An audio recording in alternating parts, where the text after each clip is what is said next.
Hello students. तो आज मैं आपको कंपाउंड माइक्रोस्कोप पढ़ाने वाला हूं। कंपाउंड माइक्रोस्कोप रे ऑप्टिक्स का सबसे इंपॉर्टेंट टॉपिक है। यह परीक्षा में प्रायः पूछे जाते हैं, इसलिए इसे हमें काफी ध्यान से पढ़ना है और इसे याद भी हमको रखना है। कंपाउंड माइक्रोस्कोप को परिभाषित करने के लिए हम कह सकते हैं कि वैसा सूक्ष्मदर्शी जिसमें दो उत्तल लेंस लगे होते हैं। कितने उत्तल लेंस लगे होते हैं? दो उत्तल लेंस लगे होते हैं। और जिसमें किसी वस्तु का आवर्धन दो बार होता है उसे हम कंपाउंड माइक्रोस्कोप कहते हैं। तो आइए सबसे पहले मैं इसका किरण आरेख खींचता हूं।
देखिए बच्चों, फिगर बनाने के लिए हमने क्या किया, यहां ऑब्जेक्ट को रखा और इसका पहले प्रतिबिंब बना दिया।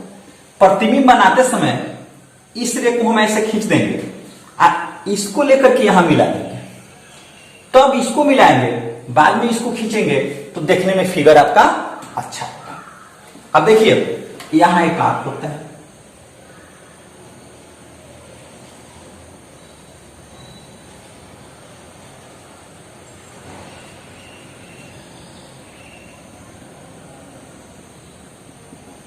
यह आंख होता है, इसे हम ऑब्जेक्टिव कहते हैं।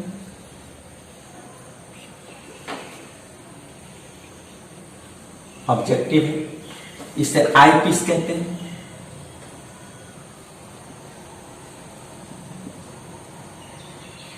तो फिगर बन जाने के बाद हम सबसे पहले इसका सिद्धांत लिखेंगे।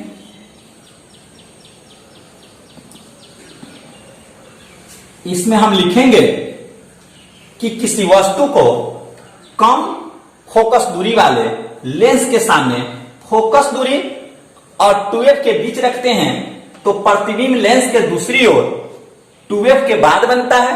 यह प्रतिबिंब वास्तविक होता है, उल्टा होता है और वस्तु से बड़ा होता है। यह प्रतिबिंब बड़े द्वारक वाले तथा बड़े फोकस दूरी वाले लेंस के सामने रखा जाता है, जहां से अपवर्तन के बाद अंतिम प्रतिबिंब हमें प्राप्त होता है। यह प्रतिबिंब A" B" होता है। प्रिंसिपल के बाद कंस्ट्रक्शन लिखते हैं। इसका यह बनावट है कंस्ट्रक्शन। इसमें हम सबसे पहले यह देखेंगे कि दो लेंस को लेकर के धातु के नली में व्यवस्थित करते हैं। देखिए किस तरह से व्यवस्थित करते हैं। नली इस तरह से बनी हुई होती है, खूब ध्यान से देखेंगे बच्चे और कोशिश करेंगे कि आप भी फिगर इसी तरह से बनाएं।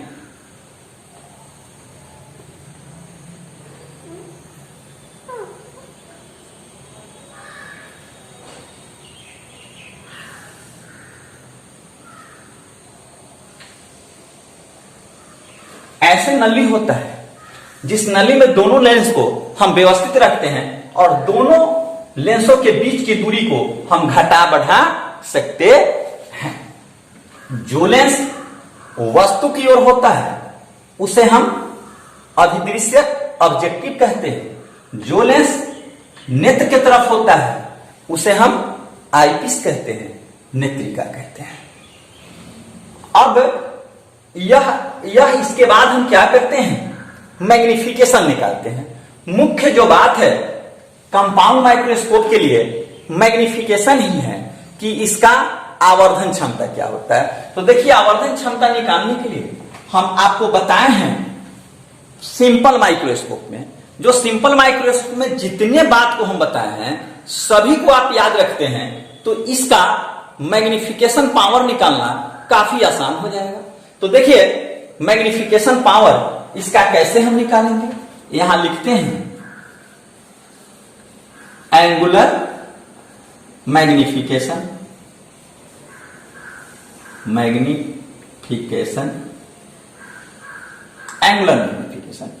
एंगुलर मैग्निफिकेशन को हम मैग्निफिकेशन पावर भी लिखते हैं और इसे आप जानते हैं कि हम डिनोट करते हैं एमपी से। कौन चीज से? एमपी से। और यह मैं पहले बता चुका हूं, एमपी इक्वल टू होता है बीटा बाई अल्फा। क्या होता है? Beta by alpha.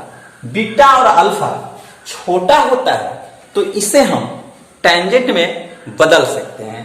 तो इसे आइए हम यह भी लिख सकते हैं एमपी इक्वल टू हम लिख सकते हैं tan beta upon tan alpha लिख सकते हैं। अब यह इसे हम इक्वेशन 1 मान लेते हैं।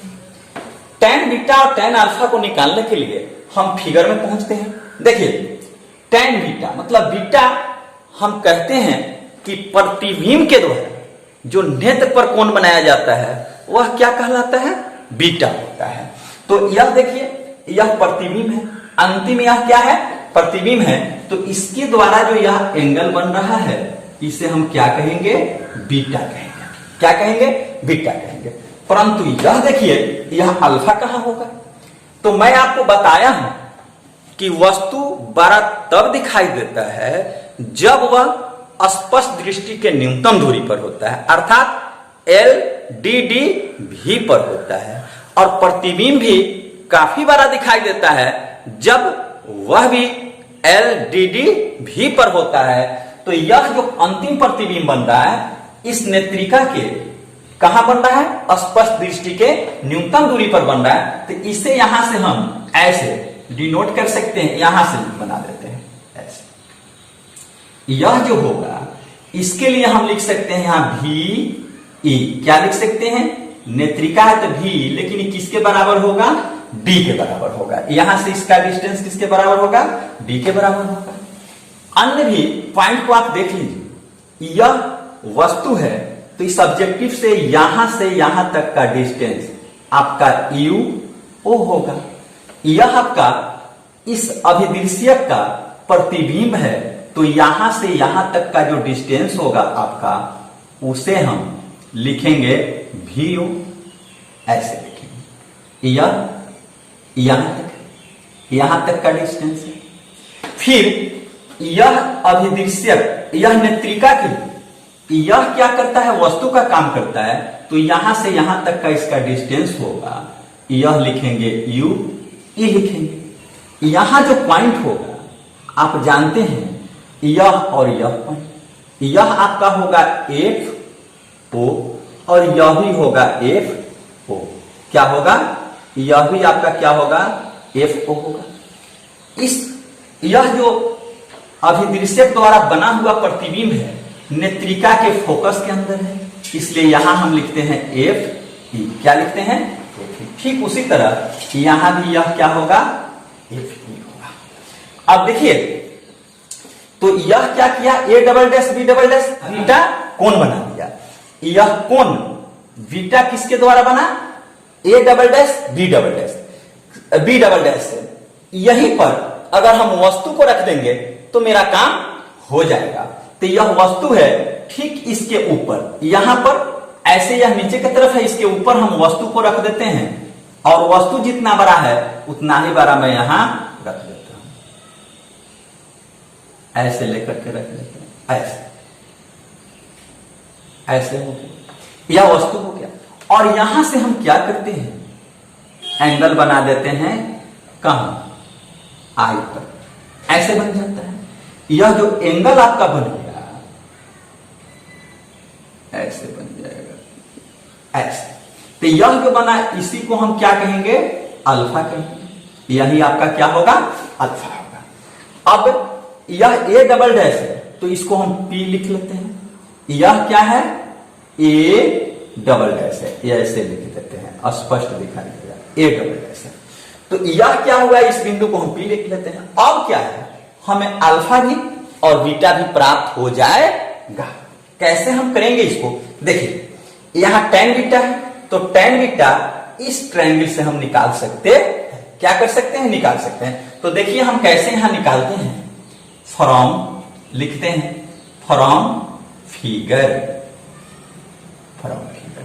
फिगर में हम क्या करते हैं, इन ट्रायंगल, ट्रायंगल देख लीजिए, या हम लिख लेते हैं B double dash A double dash ई।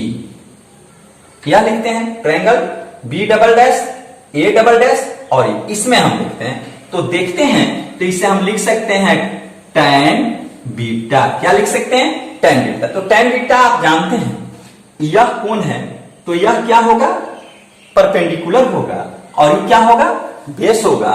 तो हम इसको लिख सकते हैं बुआ A double dash B double dash upon, यह A double dash B double dash हो गया। तो अब इसको हम लिखेंगे तो यह हो जाएगा ए डबल डैश और क्या हो जाएगा, ई हो जाएगा। हमने tan बीटा का मान निकाल लिया। अब tan बीटा का मान निकाला तो tan अल्फा का भी हम निकाल लेते हैं, इसी जगह निकाल लेते हैं। अब हम क्या करते हैं, इन ट्रायंगल, देखिए कैसे निकल जाएगा। आप देख रहे हैं एक ट्रायंगल बन रहा है पी ए डबल डैश और ई, क्या बन रहा है, पी ए डबल डैश और ई। तो यहां लिखेंगे पी ए डबल डैश और क्या लिखेंगे, ई लिख लेंगे। इससे हम निकालते हैं tan अल्फा निकाल लेंगे। क्या निकाल लेंगे, tan अल्फा। तो tan अल्फा निकालेंगे तो यहां यह इसका क्या होगा, लंब होगा और फिर यह आधार होगा। तो तो यहां हम लिखेंगे P A double dash upon हो जाएगा ए डबल डैश और क्या होगा ई होगा। देखिए अब हमें tan बीटा और tan अल्फा का भी मान हमको मिल चुका। इस दोनों मान को हम कहां रख देंगे, इक्वेशन 1 में रख देंगे। कहां रख देंगे, इक्वेशन 1 में। तो आइए देखिए मैं इक्वेशन 1 में इस मान को रखता हूं, यह रख देते हैं, इसे मिटा देते हैं। देखिए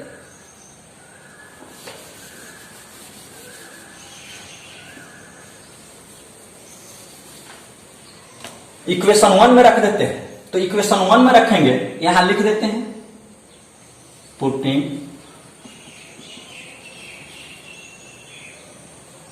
पुटिंग द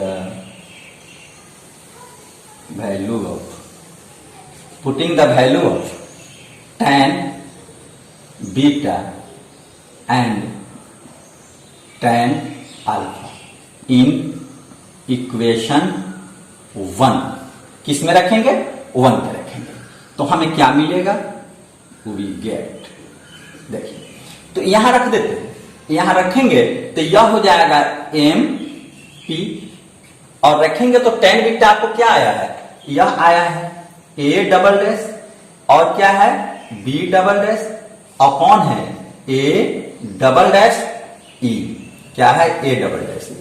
अब यहां इसको हम लिखेंगे, आप देखिए अब tan अल्फा का मान रखेंगे तो tan अल्फा का मान यहां से आ गया है, इसे हम लिख देंगे P A double dash upon लिख देंगे ए डबल डैश ई। अब आप देखिए दोनों वैल्यू को हमने रख दिया और दोनों को रखने के बाद देख रहे हैं कि यह दोनों क्या है, सेम है, तो यह कट जाएगा। क्या हो गया, कट गया। अब इसको हम आगे बढ़ाते हैं, इसको मिटाते हैं। यहां क्या करेंगे, यहां फिर लिखेंगे एम पी। क्या लिखेंगे, एम पी लिखेंगे। यह कितना बचा हुआ है, यह आपके पास है A double dash V double dash और नीचे क्या है पी ए डबल डैश। आप देखिए P A double dash, P और क्या है ए डबल डैश है, यह ए बी के बराबर है। किसके बराबर है, ए बी के बराबर। आप यहां से इसको ऐसे भी खींच सकते हैं, तो हम इसके बदले यहां ए बी लिख देते हैं। क्या लिख देते हैं, ए बी लिख देते हैं और ए बी लिख दिए। अब देखिए हमें आवर्धन इसका एंगुलर मैग्निफिकेशन प्राप्त करने के लिए हम क्या करते हैं, इसको इस तरह से A double dash B double dash बटा A dash B dash into A dash B dash upon A B लिख सकते हैं। यह इसलिए हम लिखते हैं कि यहां क्या होगा, यह प्रतिबिंब और यह वस्तु, यह प्रतिबिंब यह वस्तु हमको मिल जाएगा। और इससे हम क्या किए, गुणा कर दिए और भाग भी कर दिए, तो फिर यही आ जाएगा। तो देखिए क्या होता क्या है, आप जानते हैं कि प्रतिबिंब की ऊंचाई बटा वस्तु के ऊंचाई के अनुपात को हम आवर्धन कहते हैं। आप लेंस में पढ़े हैं, वहां मैग्निफिकेशन के लिए, आवर्धन के लिए कि प्रतिबिंब की ऊंचाई बटा वस्तु का ऊंचाई होता है। तो यहां देखिए A double dash B double dash, A double dash B double dash, A dash B dash. देखिए A double dash B double dash, A dash B dash. यह किसके लिए है, आईपीस के लिए है, नेत्रिका के लिए है। इसका मतलब हुआ कि यह नेत्रिका का, यह जो पॉइंट है किसका आवर्धन है, नेत्रिका का है, आईपीस का यह आवर्धन है। तो इसके लिए हम यह लिख सकते हैं एम ई लिख सकते हैं, जहां क्या है, यह आवर्धन है किसका, नेत्रिका का। अब देखिए ठीक इसी प्रकार ए dash B dash, A dash B dash और यह क्या है ए बी, यह ए बी है। इस किसके लिए है, यह है अभिदृश्य के लिए। यह किसके लिए है, अभिदृश्य के लिए। तो इसको लिख सकते हैं इनटू, यह हो जाएगा एम ओ, यह किसके बराबर आ गया, एम पी के बराबर आ गया। प्यारे विद्यार्थियों, आप इस फॉर्मूला को मन से याद रखेंगे, इसका जरूरत आपको न्यूमेरिकल बनाने में जरूर पड़ेगा। जैसे हम कह सकते हैं कि अगर इस ऑब्जेक्टिव से किसी वस्तु का आवर्धन 2 गुना होता है, कितना होता है, 2 गुना होता है, और इस IP से वस्तु का आवर्धन 3 गुना होता है, तो टोटल आवर्धन जो होगा 2 में हम क्या करेंगे, 3 से गुना कर देंगे, तो वह कितना हो जाएगा, 6 हो जाएगा। ठीक है, तो यहां आप पहुंच गए। अब यहां से हमें क्या करना है, ME और MO का मान निकालना है। आप एक और बात जान लीजिए, आप क्या करते हैं, यह भी जानते हैं कि M इक्वल टू होता है V/U, तो ME के लिए यहां वैल्यू रखेंगे, MO के लिए वैल्यू रखेंगे, और फिर हम क्या करेंगे, आगे बढ़ेंगे। तो देखिए हम इसको मिटाते हैं और डिटर्मिनेशन करते हैं। खूब ध्यान से देख लीजिए, उतारना है तो इसे आप उतार लीजिए। देखिए मिटाते हैं इसको, हम इसको मिटा देते हैं। यह देखिए यहां से यह क्या होगा, इसको हमको सबसे पहले क्या करना है, निकाल लेना है, या इसको पहले निकाल लेते हैं। इसे हम इतना भी तो लिख सकते हैं, MP equal to MO into ME, ऐसे भी हम इसको लिख सकते हैं। तो हम क्या करते हैं, डिटर्मिनेशन कर लेते हैं, डिटर्मिनेशन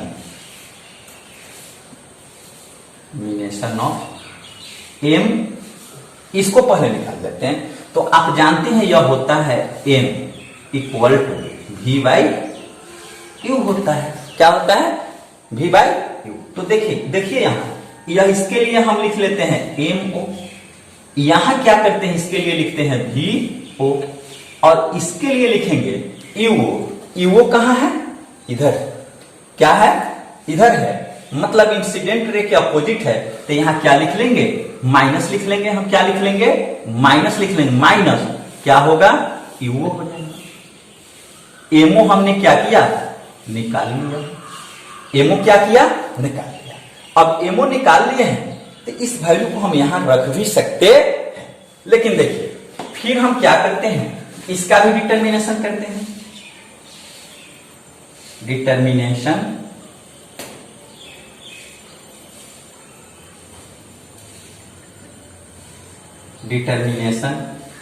ऑफ M, इसे हम निकालेंगे तो यहां लिख सकते हैं होगा M इक्वल टू, लिख सकते हैं, इसको भी हम क्या लिख सकते हैं, इसे लिख सकते हैं VE/U,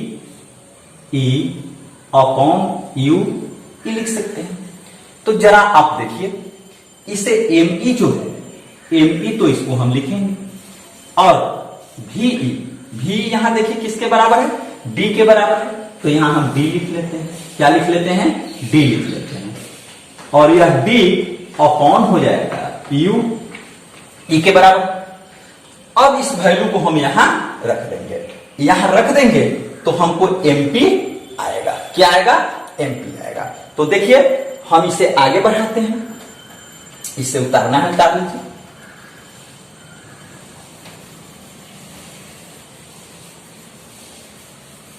तो देखिए हमें अब MO और ME मिल चुका है, तो मैं इसे लिख सकता हूं MP, ऐसे लिख सकते हैं MP इक्वल टू, यह हो जाएगा, यहां इसका वैल्यू रखेंगे तो यह हो जाएगा -VO/U इंटू होगा, यहां रखेंगे ME का वैल्यू तो यह हो जाएगा D अपॉन हो जाएगा UE। इसे इक्वेशन 2 लिख सकते हैं, 2 ले लेते हैं। अब यहां पर 2 कंडीशन हमें प्राप्त होता है, 2 कंडीशन हमको बताना है। जैसे मैं आपको सिंपल माइक्रोस्कोप में बताया था कि अंतिम प्रतिबिंब जब स्पष्ट दृष्टि की न्यूनतम दूरी पर बनता है और अंतिम प्रतिबिंब जब अनंत पर बनता है। तो आइए देखिए, यहां हम लिखते हैं केस 1, केस 1, इसमें हम लिखेंगे when final image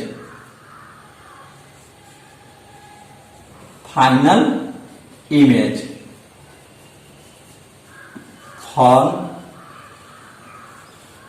at D, कहां बने, D पर बने। फाइनल इमेज कहां बने, D पर बने। तो D पर जब फाइनल इमेज बनेगा तो इसके लिए हम लेंस इक्वेशन यूज करते हैं। यहां लिख सकते हैं फ्रॉम लेंस इक्वेशन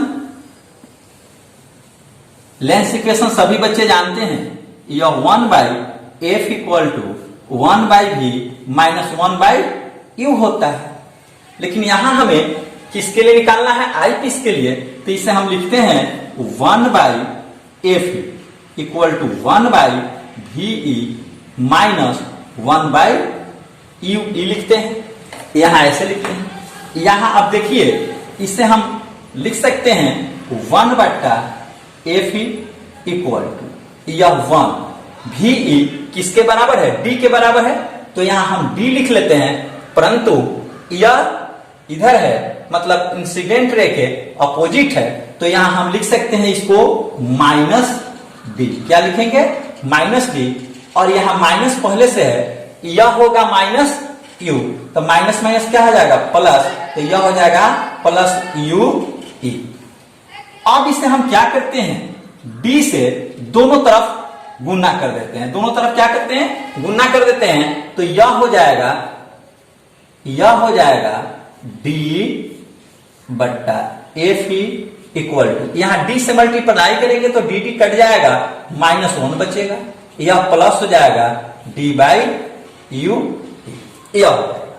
हम इसे इधर ला सकते हैं, क्या कर सकते हैं, इधर ला देंगे, तो इसे हम लिख सकते हैं यहां, यह हो जाएगा d/f प्लस 1, क्या हो जाएगा, i इक्वल टू हो जाएगा d/u।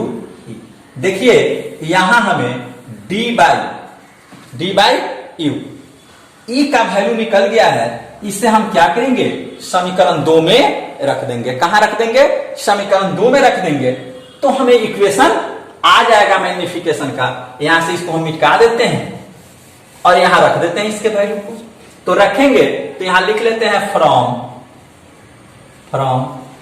इक्वेशन 2 में रखेंगे, तो यह देखिए यहां हो जाएगा एम पी इक्वल, यहां क्या होगा, माइनस vo अपॉन यू, यहां हो जाएगा d/ue, d/ue कितना आ गया, 1 प्लस d/f, क्या आ गया, 1 प्लस d क्या आ गया, f आ गया। यह आप देख लीजिए इक्वेशन आ गया कब, जब अंतिम प्रतिबिंब स्पष्ट दृष्टि की न्यूनतम दूरी पर बनेगा। तो देखिए इसका सेकेंड केस क्या होता है, केस सेकेंड, इसमें है when final image form at infinity, कहां बने, इंफिनिटी पर बने, अंतिम प्रतिबिंब कहां बने, अनंत पर बने। तो इसके लिए आप जानते हैं, हम बताए भी थे सिंपल माइक्रोस्कोप में कि जब उत्तल लेंस के मुख्य फोकस पर किसी वस्तु को रखते हैं तो अंतिम प्रतिबिंब कहां बनता है, अनंत पर बनता है। तो ठीक उसी प्रकार यहां हम क्या करेंगे कि यह अभिदृश्यक के द्वारा जो बना हुआ प्रतिबिंब है a', b', लेंस के ट्यूब को, दोनों लेंस को आगे पीछे खिसकाकर इस प्रकार से एडजस्ट करेंगे कि यह अभिदृश्यक के द्वारा बना हुआ प्रतिबिंब a', b' नेत्रिका के फोकस पर आ जाए। कहां आ जाए, नेत्रिका के फोकस पर आ जाए। जब नेत्रिका के यह फोकस पर होगा तो अंतिम प्रतिबिंब कहां बनेगा, अनंत पर बनेगा। इस स्थिति में हम इसे लिख सकते हैं, इसका जो UE होगा किसके बराबर होगा, FE के बराबर होगा। किसके बराबर होगा, FE के बराबर होगा। जब यह FE के बराबर होगा तो इसको हम क्या करते हैं, इस वैल्यू को यहां रखते हैं, तो इस स्थिति में हमको मैग्निफिकेशन का फॉर्मूला आ जाता है। तो हम इसे लिख सकते हैं, इसलिए MP इक्वल टू लिख सकते हैं माइनस VO बाई UO, यहां यह हो जाएगा D/FE। तो यह हो गया आपका एक समीकरण, जो समीकरण कब आता है, जब अंतिम प्रतिबिंब कहां बने, अनंत पर बनेगा तब।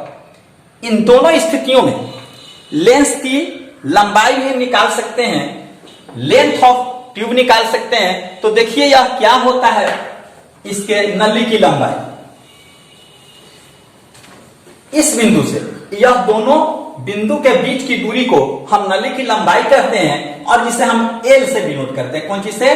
एल से डिनोट करते हैं। तो यहाँ एल से हम इसको डिनोट करते हैं तो एल इक्वल टू होगा, देखिए यहां से यह जो डिस्टेंस है यह किसके बराबर है? VO के बराबर है। यहां से यह जो डिस्टेंस है किसके बराबर है? UB के बराबर। तो इसलिए हम लिख सकते हैं VO प्लस लिख सकते हैं UB। यह दोनों क्या है? डिस्टेंस है, इसलिए इसे हम कौन सी में लिखते हैं? मोड में इसको हम लिखते हैं। तो मोड में लिखेंगे तो यह ऐसे हो जाएगा UB। यह जो भी समीकरण हम इस कंपाउंड माइक्रोस्कोप में बताए हैं उसे आप अच्छी तरह से याद रखेंगे, क्योंकि न्यूमेरिकल्स बनाने में यह बहुत सहायता करेगा और यह एग्जामिनेशन में लॉन्ग क्वेश्चन के रूप में भी आता है। तो अब यहां यह समाप्त हुआ, फिर मैं अगले वीडियो में